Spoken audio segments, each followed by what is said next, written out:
ElectroKid, c'est un programme qui a été institué au niveau du laboratoire. Il s'agit de former des élèves de la 6e en terminale sur 3 notions fondamentales, la programmation avec Scratch, les initier à l'électronique et leur apprendre aussi les systèmes embarqués et la robotique. Donc actuellement, ils sont en préparation des projets, c'est pour ça que vous les voyez avec des fils conducteurs, ainsi de suite. Nous avions initié 7 projets pour cette année et ici au laboratoire, on a 4 projets spécifiquement. Et les projets ici concernent les projets d'électronique. Donc on a d'abord le projet Feu Tricolore supervisé par un policier. Le second, c'est une voiture suiveuse de ligne qui vont concevoir du début jusqu'à la fin avec tous les capteurs qu'on a déjà appris. Le projet numéro 3, c'est aussi une voiture, mais cette fois-ci c'est télécommandé. Donc ils vont créer une carte de commande qui vont en fait utiliser pour commander la voiture gauche, droite, et ainsi de suite. Et le dernier projet, c'est toujours une voiture, mais c'est une voiture importée. Donc les enfants vont d'abord assembler la voiture et après passer à la programmation. Donc cette voiture là jusqu'à 3 options, suiveuse de ligne toujours, éviter les obstacles et puis circuler de façon autonome, quoi. Derrière moi, vous avez 3 groupes qui sont en train de travailler sur leur projet. Vous avez 2 jeux.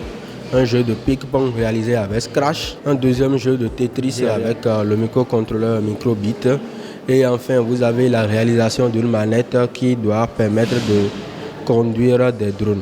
On a utilisé le complaqué, de la peinture noire, vert, rouge et blanc et du carton pour pouvoir séparer, positionner et faire comme la route exactement. On a eu à utiliser des petits feux tricolores avec des jumpers. On a utilisé des jumpers mâles et femelles, du scotchium et aussi la carte Arduino, ça nous permet de faire fonctionner le feu tricolore. Le projet consiste à programmer une voiture autonome pour qu'elle puisse réaliser 3 tâches.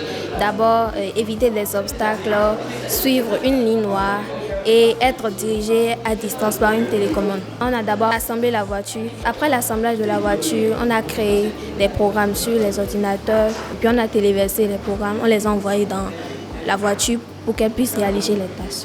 Nous sommes en train de créer une mallette pour pouvoir essayer de piloter le drone. Le drone, le voici, on essaie de le piloter avec une mallette.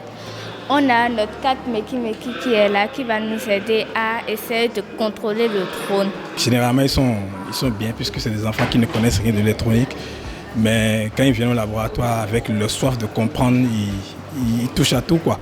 Et puis moi, en tant que formateur, à peine je commence à exposer quelque chose et puis les enfants eux-mêmes, ils commencent déjà à avoir des prérequis, ils donnent des idées, voilà, donc ils s'impliquent très bien. Alors je suis très satisfait de l'implication des apprenants dans ce programme. Nous avons commencé en octobre avec un premier groupe et continué à partir de février avec un second groupe. Ils ont été assidus, ils ont posé beaucoup de questions, ils ont assimilé toutes les notions que nous l'avons apprises et ils auront l'occasion de le montrer le samedi 22 juin prochain lors de la cérémonie de restitution de ElectroKid.